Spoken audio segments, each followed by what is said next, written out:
Selamat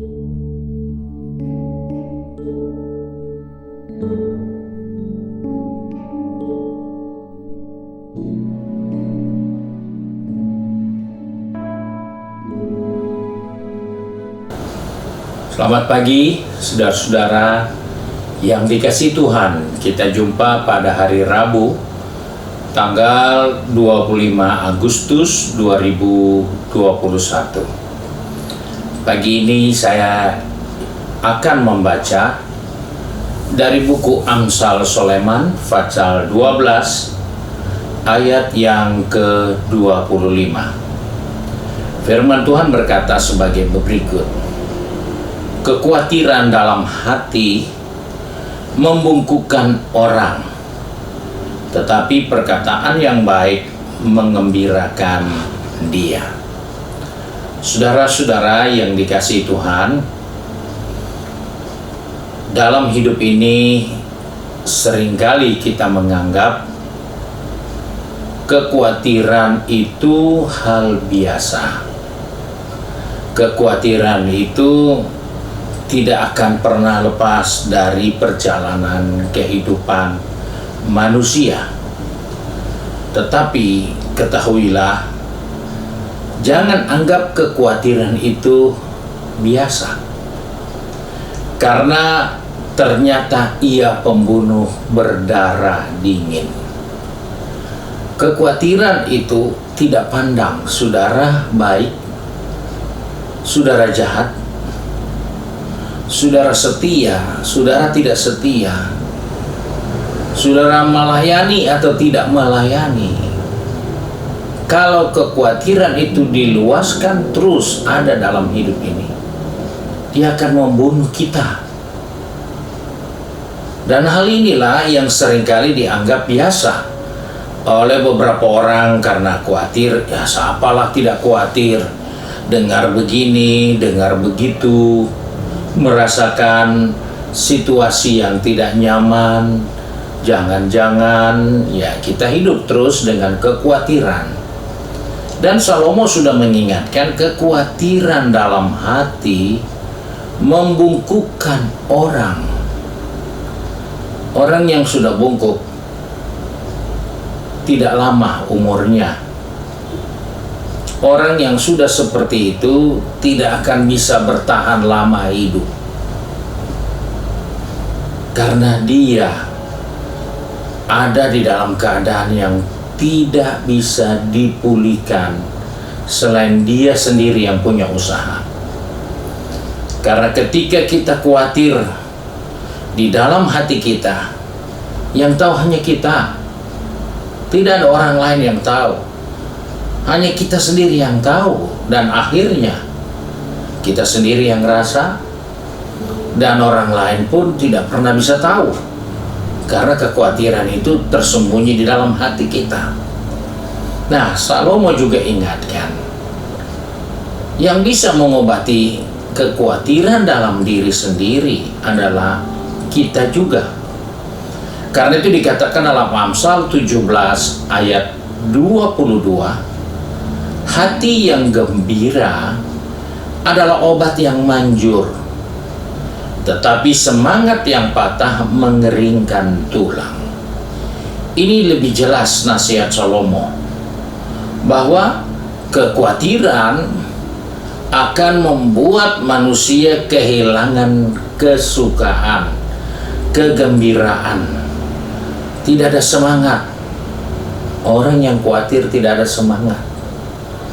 Dan oleh sebab itu dikatakan, hati yang gembira adalah obat yang manjur. Obat ini ternyata datang dari dalam diri kita sendiri, bukan dari luar, yang kita bisa beli di apotek, yang kita bisa beli menurut resep dokter. Tapi kekhawatiran itu akan dikalahkan oleh obat yang ada dalam diri kita sendiri, yaitu hati yang gembira. Nah, hal ini yang perlu kita perhatikan di dalam perjalanan kehidupan kita.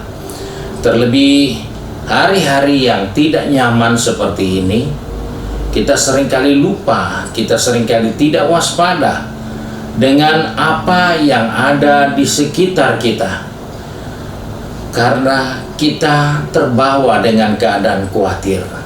Kita dengar berita, kita baca surat kabar, kita dapat berita melalui media sosial lainnya, media elektronik. Kita jadi khawatir. Kenapa kita harus membuat diri kita jadi korban? Kalau kita bisa meluputkan diri kita dengan cara yang Alkitab sudah ingatkan. Sebab itu tidak heran Salomo katakan, pelihara hatimu dengan segala kewaspadaan, karena dari situ terpancar kehidupan. Nah, sudah jelas bahwa dalam kehidupan kita tidak punya kekuatan yang bisa menolong kita di saat kita menghadirkan kekhawatiran. Itulah yang saya katakan tadi. Kekhawatiran adalah pembunuh berdarah dingin. Dia tidak takut siapapun dia. Orang besar, orang kecil, orang pandai, orang bodoh, orang kaya, orang miskin. Dia lalap semua.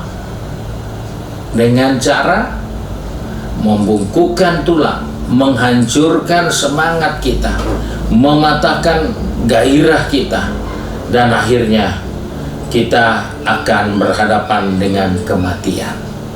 Sebab itu dikatakan tadi, segala kewaspadaan perlu dijaga terhadap hati kita. Karena ketika kita tidak jaga hati kita, maka kita akan mengalami kekeringan. Semangat yang patah akan mengeringkan tulang kita. Dan tidak ada orang yang bisa pulih kalau dia mengalami sakit seperti itu. Dan oleh sebab itu kita diingatkan pagi hari ini oleh firman Allah, hati harus dijaga. Karena ketika kita tidak menjaga hati kita, itu akan membuat kita bungkuk dan akan membuat kita kering dan akhirnya kita mati. Sebab itu milikilah hati yang penuh dengan sukacita. Orang biasa bertanya, bagaimana saya harus bersukacita? Karena keadaan seperti ini. Bagaimana saya bisa bersukacita? Karena ekonomi sangat terganggu. Bagaimana saya bisa bergembira?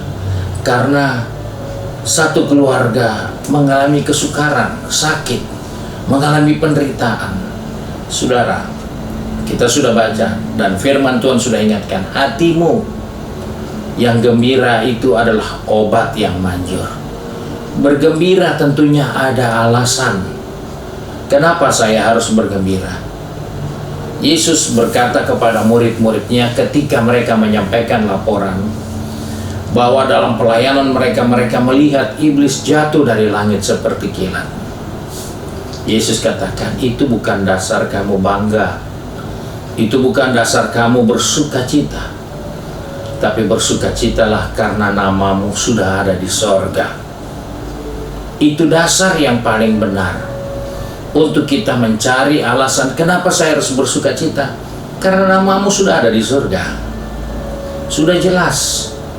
Dan banyak kali orang percaya tidak jelas bagaimana dia.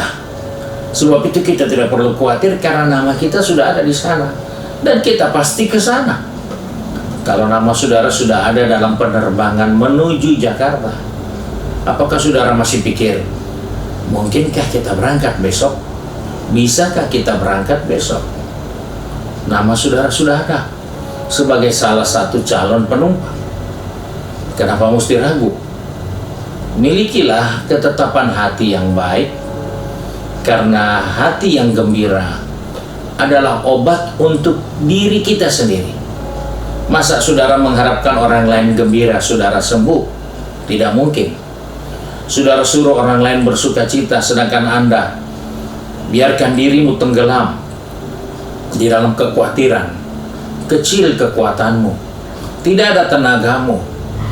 Engkau akan mengalami kekeringan dan engkau akan bungkuk. Kenapa mau seperti itu? Sebab itu milikilah sukacita yang sesungguhnya, karena nama kita sudah pasti membuktikan kita akan ada di tempat yang penuh dengan sukacita itu. Sebab itu jalani hidup ini dengan segala pergumulan dan masalahnya, tanpa perlu dihinggapi rasa khawatir. Karena kalau hidup maupun kita mati, kita tetap milik Tuhan. Puji Tuhan, Tuhan Yesus memberkati kita. Mari kita satu di dalam doa. Kembali pagi ini kami datang kepada Bapa di surga dengan mengucap syukur karena kasih setia Tuhan, karena kemurahan Tuhan. Hari ini Engkau ingatkan kepada kami supaya kami tidak memelihara kekhawatiran dalam hati kami, karena kekhawatiran itu adalah pembunuh yang berbahaya bagi kami. Sebab itu Bapa, kembali pagi ini kami bersyukur firman-Mu sudah mengingatkan kepada kami bahwa kami perlu bersukacita karena nama kami sudah ada di sorga.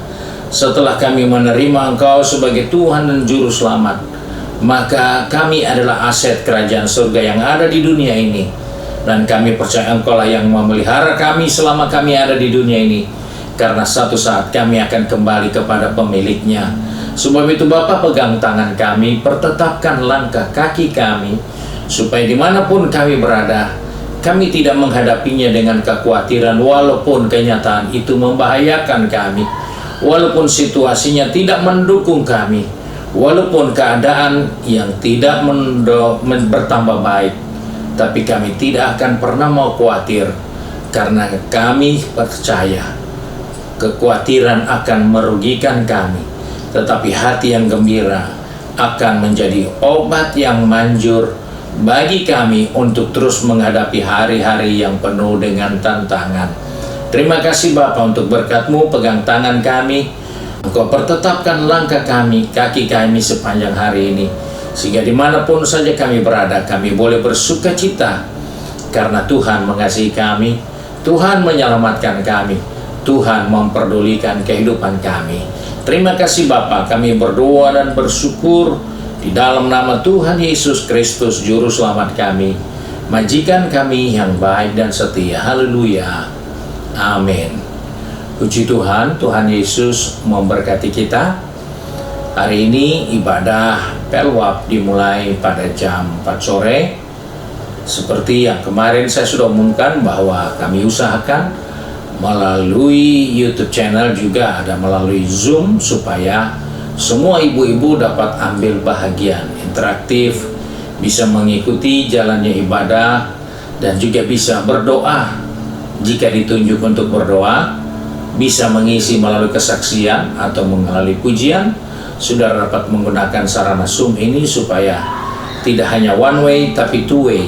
Dari jemaat juga bisa memberi kesaksian, memberi pujian, dan juga doa yang dipanjatkan kepada Tuhan. Terima kasih untuk perhatian kita. Tuhan Yesus memberkati.